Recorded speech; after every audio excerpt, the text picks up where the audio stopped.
How's it going, guys? It's Al. I'm back once more for you right here on YouTube, and we're going to talk about some Showdown strategy. Single game Showdown, the new mode on Draftkings, and they got $1 million tournament for week one. 2.5 million in the prize pool, $1 million up top. I'm not going to focus on who you're supposed to play in week one, right? I'm not going to just give you the fish. That's not the point of this video. The point of this video is to teach you how to fish, how to look at these single game Showdown tournaments and cash game approaches so that you can be better at them, because I think that this is the way that DraftKings is going to go after all the island games. Monday Night Football, Thursday Night Football, Sunday Night Football. You're going to see these slates where last year and the year before, they kind of went a Sunday-Monday slate, and then a Monday-Thursday slate, and then a Thursday-Sunday night slate.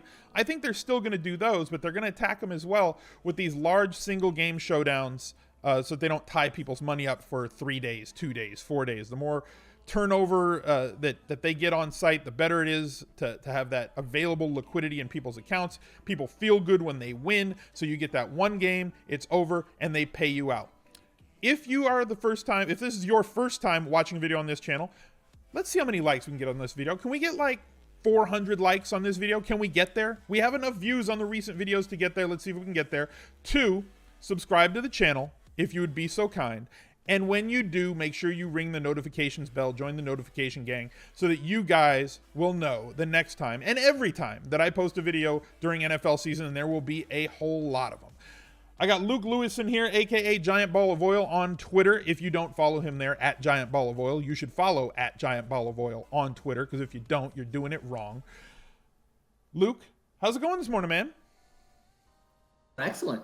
Al, this is my favorite time of the year. I know week one is most people's favorite time of the year, but being stacked up in preseason starts, percentages, that's where I like to live. So I'm a happy fella. Exactly. And they had this single game Showdown mode for the Hall of Fame game in the preseason. They had it for a couple of other single game slates. Preseason is a little bit different. Let's take a look at the slate real quick, just how the game stacks up. So here you can see the lineup creation screen, and they've added a captain to the single game Showdown this year. Luke, why don't you talk to the chat about the captain situation, how it looks, what you're supposed to do, and how it's different from how it lined up in preseason. Okay, so you play 6 players, positionless. For the preseason, it's also effectively salary-less. In the regular season, there's salaries tied to it. But what you're trying to do is pick your 6 best players, and the only catch is that whatever your captain scores, you get 1.5 times that score. So and they've also won 1.5x the salary on the captain as well. So that's going to go into the strategy, how we're going to pick our captain. Absolutely. But ultimately, I think that, you look at a team and you got flyer wide receiver X and stud running back Y. Highest raw points in that captain spot. That extra halftime the score is going to win all of these tournaments. So the only way, if you're looking at a GPP and you're trying to differentiate a captain spot, but only to the extent that you think that player is going to have the highest score on the slate. And for this, by slate, I mean game, right? Because even if somebody, let's call him Bavion Lell, has underperforms his salary, time that raw point score is still going to be better than you're going to get from, let's just say, Wames Jossington. And so still putting your studs in there. Okay, now for cash games, though, are you saying that that's the cash game strategy or that's the tournament strategy? Because for tournament, it just seems like you're going to have the highest scoring guy possible in that captain spot, or the highest scoring guy retrospectively, looking at the slate. You're going to have the highest scoring guy in the captain slot to win a GPP. For cash games, though, I think you're 100% correct that you want like a Julio Jones who has the highest raw potential in that first game slate in your cash games. You're paying head-to-heads or 50-50s. You want to attack it that way, you're saying, for cash games versus GPP? Both. I think for both, okay. For both, you have to do that. I think the key, and it's a sad thing to say, but it's very much the key, is if you want to win in cash, you have to correctly navigate 2 defenses and 2 kickers. Okay. I don't know if you noticed this, kickers are back. Kickers are back for this single game slate. Yeah, kickers have never been on DraftKings, but they are in the single game Showdown mode. And the truth is, they're very likely to put up a top 6 score for a game. Not always. Playing them and who and which team is going to ultimately drive it. And even more so with defense, right? Because it has slate winning potential. It is not impossible that a defense would have the highest scoring score on the slate if they have a touchdown, a couple of turnovers, and they give up less than 14 points. Yeah, defense can have 20-plus points, and they're going to be somewhat cheap. The Eagles' defense for this slate, 3,800. Win a cash game, or to play cash, you don't want to win a cash game, I guess, unless it's a head-to-head, is that you're going to play a lot more defenses, a lot more kickers, and a lot more quarterbacks, as opposed to winning tournaments where you're going to try to hit on the more variant positions, which are obviously wide receiver, running back, and tight end. Right. That's kind of how I'm attacking it. I am not using the captain slot as a way to do much differentiation. I am in both instances trying to get the highest scoring player there. I'm going to win around the margins with the other 5 players that you put in. So let's just say, based on average points per game, in the captain spot for this week 1, we plug in Julio Jones. Then I plug in both kickers for the game. That gives us an average salary remaining of $8,400 for the rest of the flex spots. And you guys can see, you got a pick of anybody you want. If you go double kicker and superstar in the captain spot, right? So you've got your 2 kickers averaging 9 and 10 points, essentially. Julio Jones, 17.3 fantasy points a game in your captain spot with the 1.5x and 1.5x salary. And you can very easily just slot in, Ertz, Freeman, and you still have 8,600. You can plug in a Jai and still have money left over. So a very straightforward way to look at a cash game, at least from my perspective, with the way that Luke has just kind of drawn it out for you. Now, I will say that with this game specifically, and with certain games that have a lot of high-scoring potential, a lot of players are going to outscore the defense. Of course. Shy away from defenses on the Eagles-Atlanta, but we know how those Monday night games have been pretty garbagey, and I guess, ESPN has fought to get a little bit better slate. But for those are the ones where I'm all kickers and defenses on those island games. But this one in particular, there's enough firepower that I'm more inclined to try to decide whether I think Wallace is going to catch a touchdown or Calvin Ridley or Tevin Coleman. There's those secondary options that very well could outscore defenses and kickers. There's a lot more discernment when you have that much firepower as opposed to some of these as opposed to these lame games. I'm interested to see how this is going to play out. I'm also interested to see how much action there's going to be in the head-to-head lobby. Because I think that obviously anytime you throw out for the first game of the season, right, and it's an island game, it's a Thursday night game, everybody is going to be watching this game. 20, 30 million people are going to tune in and watch this game on Thursday night, hopefully. Everybody that's drafted their fantasy teams that week, right? We're in dress rehearsal week this week. Next week, we're going right up to week 1. It's going to be exciting. Everybody's going to be itching to play some fantasy football, and they've got this game out there with $1 million prize to first place.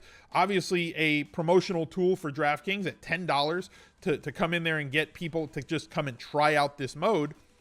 I wonder how many people are going to actually start playing head-to-head in this mode at $1, $2, $5, $10, $20 entry fees. And you guys who are watching this video are going to have a leg up on them just by actually thinking through the strategy that we're going to use to attack it. Now, what you saw worked in the preseason: 2 defenses, 2 kickers, because salary didn't matter, right? And then the stud player in the flex, or in the 1.5x captain spot. For the regular season, if we're going through and selecting, let's say, the best player in this game, you're going to pick Julio Jones, you're going to pick Freeman, you might pick Ertz to be your captain. Let's just stay with Julio Jones because he's the highest salaried guy, and that's going to bring us down. Now, if we go to 12K for Ertz or for Freeman in our captain spot, that opens up 4 more thousand we already had in that lineup that you dictated for us before with 2 kickers and the most expensive guy captain. We had 1.2K left over, and we had pretty much all the rest of the guys in this game. How often are you going to want to roster a quarterback in Showdown mode? So I think a quarterback, in your captain spot, if it's a team that spreads the ball around a little bit. Right. Like I don't think I would ever put Matt Ryan in there because it's just very unlikely he's going to outscore Julio Jones. Mm-hmm. But what I will say is that I think quarterbacks, like defenses and kickers, are better cash considerations than they are tournament considerations because they are, the highest floor, right? Just in the most generic terms. Mm-hmm. And so, obviously there's salary tricks there, but you're going to guarantee the most points. Now, are you saying in the captain spot or just in a flex spot? In general, rostering in general. As you get to tournaments, I think the way to do it is going to obviously be to skew it to one team or the other team. Quarterback sort of stack thing, because if your quarterback succeeds, you're going to have all of his options on it. That's what I was going to say. How much are we going to consider correlation? How much are we going to consider quarterback pass catcher correlation in showdown mode? Because we know that that's a really powerful tool in salary cap mode and in your season long leagues, but how much are we going to consider that in showdown mode? Is it important, or is it only important when it really matters? The games that Julio Jones has 3 touchdowns, you're also going to want to have Matt Ryan, because Matt Ryan has 3 minimum touchdown passes and probably 300 plus yards, and sometimes he had 350 or 400. Yes, in those situations you're going to want to have that quarterback where he puts up 30 fantasy points, but realistically speaking, quarterbacks kind of live between 15 and 25. So is it necessary to stack your quarterback with your pass catchers in showdown? I would say in tournaments, yes, and in cash, no. Okay. I think no matter what, like to get to the highest raw total to win a tournament, going to be involved in the top 6 highest scores. But if you're just trying to get the highest floor, I could play 2 quarterbacks and no pass catchers. Right. The thing that I would avoid, the thing that I would be the most for tournaments is the running back that doesn't catch the ball and quarterback. That if I'm trying to win a tournament, because I think, like an Isaiah Crowell or somebody along that model. Mm-hmm. If Crowell succeeds, there's like no chance his quarterback is going to have an exceptional day. And so that's kind of what I do. Although I will tell you honestly, I feel like broad generalizations when there's salary involved, right? Because we'll see prices wrong. We'll see guys be out, and then all generalizations will be out of the window if the starting running back is, where it might be. So it's harder for me to make those generalizations. But I will say something I missed earlier that I wanted to hit on. For the first 5 weeks, I think you should not play cash.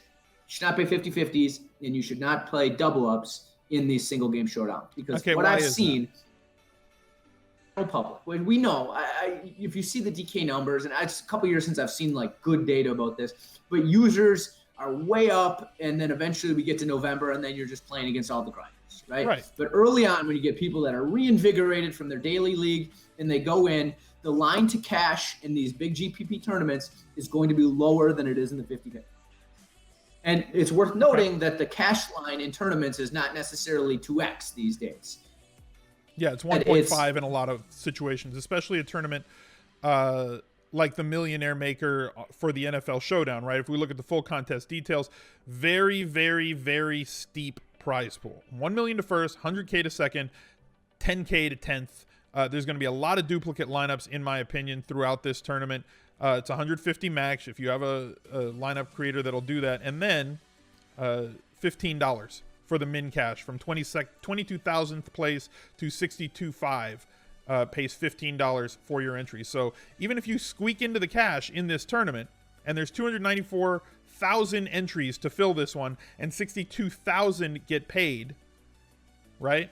So if you get into the money, you're getting a 50% return on your investment for each lineup that makes it into the money on this one. So it's not even a 2x because they're paying out a steep amount of the prize pool. Or it's so steep up top and they're paying out a deep amount of the prize pool. With that, right, a 50-50 is not a full 2x either.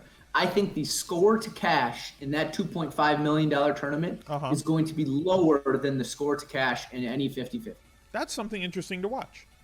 All right, so we'll pay attention to that. I'm certain of it. I've been watching it in all these preseason contests, and the lineup at the same price point, called $5 price point, called $12 price point. The line to cash in the GPP tournaments has been lower than the line to cash in the GPP 50-50s. Very interesting. I don't know if that will be that way once F go bust. Then it might be different. But early on in the season, I believe that will be the case. And, you know, even if you're getting 1.5 in the $2.5 million tournament as opposed to, let's say, 1.8, yeah. 50-50, I'm willing to take that tiny less amount to have a lower threshold to cast and also with the potential to win, you know. So if I'm going to build one lineup and I just want action and I'm going to put it in 10 times, I'm more inclined to put in the same lineup 10 times into that 2.5 as opposed to a multi-entry 50-50 or double. And go with a train of lineups. You're saying running the same lineup as though it's a satellite. Because if you cash in that 50-50 and you come in first in that 50-50, you're going to make $19, right? If it's $10 50-50, you're going to make $19. If you have that same lineup that comes in with that same score, a super high score, you have, you know, 5 of the 6 top scorers in the game, you're going to get way more than that 1.8. Now, if you just squeak into the money in the tournament, you're going to get 1.5 return on your investment as opposed to the same 1.9 return on your investment if you just squeak into the cash in a double up or 50-50. But you're saying you're giving yourself the opportunity at maximum upside for the early in the season with this showdown mode. I don't hate it. You know, I'm a proponent of always put your cash games in a tournament because if you have the nuts that day, you just happen on it in cash, you want to give yourself the amount of the maximum amount of upside that you can get.